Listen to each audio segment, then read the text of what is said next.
ഇത് ചെറിയ ഇജാദത്തല്ല. എന്തിനാണ് ഈ ഇജാദത്ത്? ഒരു ദിക്റ് ചൊല്ലാൻ സ്വഹിയാവാൻ ഇജാദത്തിന്റെ ആവശ്യമില്ല. ആഖിറത്തിൽ കൂലി കിട്ടാനും ഇജാദത്തിന്റെ ആവശ്യമില്ല. അതിന്റെ ഇടയിൽ പറയട്ടെ, ചിലര് പറയും ഇജാസിയ്യത്ത് എന്ന്. ഇജാസിയ്യത്തല്ല, ഇജാസത്താണ്.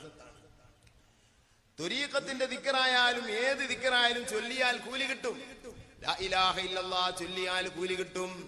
നമുക്കറിയുന്ന സ്വലാത്തുകൾ ചൊല്ലിയാൽ കൂലി കിട്ടും. അതിന് ഇജാദത്തിന്റെ ആവശ്യമില്ല.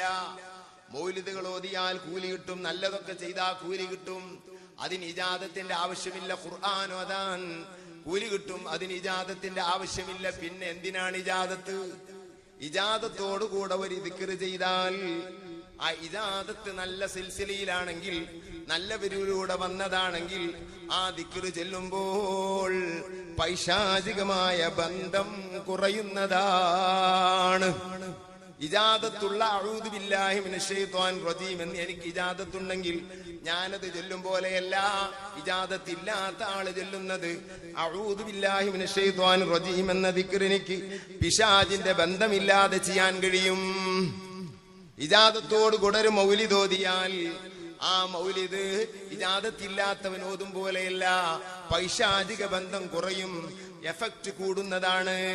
ഇതാണ് കൂലി കൂടാനല്ല, ഖൽബിൽ പ്രത്യേകം ഫലിക്കാൻ, വിഷയത്തിന് കൂടുതൽ ഫലിക്കാൻ, പിശാചിന്റെ ബന്ധമില്ലാതിരിക്കാൻ. അത് എല്ലാത്തിനും ഇജാദത്ത് വാങ്ങണം നമ്മള്.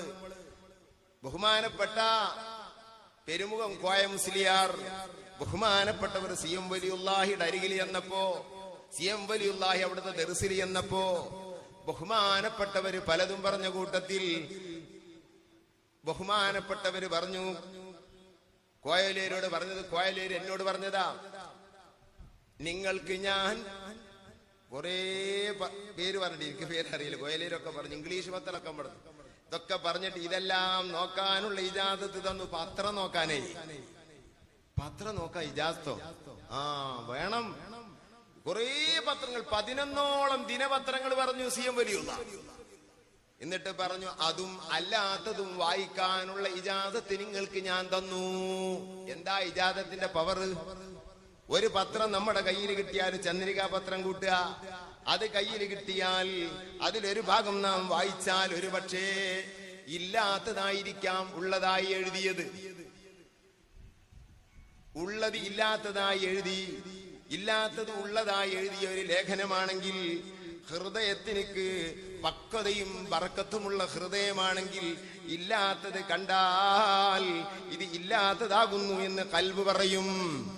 ഉള്ളത് കണ്ടാൽ ഇത് ഉള്ളതാകുന്നു എന്ന് പറയും.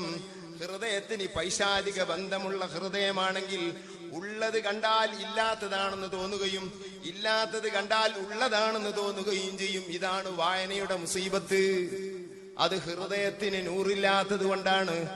എന്തെല്ലാം വേണ്ടാത്തത് പത്രങ്ങളിൽ എഴുതുന്നുണ്ട്, അതൊന്നും ഖൽബിൽ പറ്റില്ല.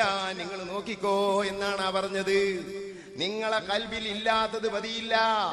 ഏത് പത്രത്തിലും ഏത് വേണ്ടാത്തത് എഴുതിയാലും നിങ്ങൾ വായിക്കുമ്പോ വേണ്ടാത്തതാണെങ്കിൽ വേണ്ടാത്തതാണെന്ന് നിങ്ങളെ ഖൽബ് പറയും. ഹൃദയത്തിന് നൂറ് ലഭിച്ചു. ഇതാ പറയുന്നത്.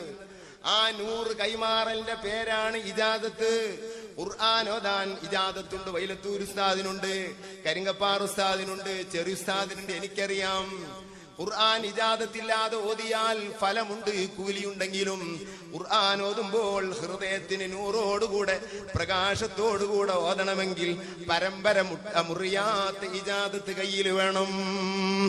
ചെറിയതായി മനസ്സിലാക്കരുത്. ചെറിയ കാര്യമല്ല ഇജാദത്ത്. ഒരു ആത്മീയമായ നാവ് കൊണ്ട് നിനക്കതിന് ഇജാദത്ത് തന്നു എന്ന് പറഞ്ഞാൽ എന്ത് കാര്യമായാലും വേണ്ടിയില്ല, അതിന്റെ അത്രയും ഫലം ഇജാദത്തില്ലാത്തതിനുണ്ടാകൂല.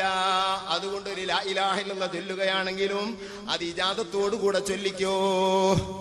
അതാണ് പിഴച്ച ഒരു ശൈഖിൽ നിന്ന് ഒരാൾ ഒരു ലാ ഇലാഹ ഇല്ലല്ലാഹ് വാങ്ങിയാൽ, സംഗതി തൗഹീദിന്റെ കലിമത്താണെങ്കിലും ആ പിഴച്ച ശൈഖാണ് അതിന് ഇജാദത്ത് തന്നതെങ്കിൽ ആ ലാ ഇലാഹ ഇല്ലല്ലാഹ് ചെല്ലലോടുകൂടെ അവന്റെ ഹൃദയം കറുക്കുന്നതാണ്. അതുകൊണ്ട് ആ ഇജാദത്ത് ചൊല്ലരുത്. ലാ ഇലാഹ ഇല്ലല്ലാഹ് ചൊല്ലരുത്, സ്വലാത്തായാലും ചൊല്ലരുത്. പിഴച്ച ആളിൽ നിന്ന് കിട്ടിയത് ഏത് ദിക്റായിരുന്നാലും ചൊല്ലിക്കൂടാ. അതുകൊണ്ട് ഹൃദയത്തിന് കറുപ്പാണ് വരിക. ആ തരുന്ന ആളുടെ പ്രകാശവും ആ തരുന്ന ആളുടെ ഇരുളും രണ്ടും ദിക്റുമായി ബന്ധപ്പെടുന്നതാ. വലുതാണ്. ഇത് ചെറിയതല്ല, സൂഫിയാക്കളൊക്കെ ഇത് പറഞ്ഞിട്ടുണ്ട്.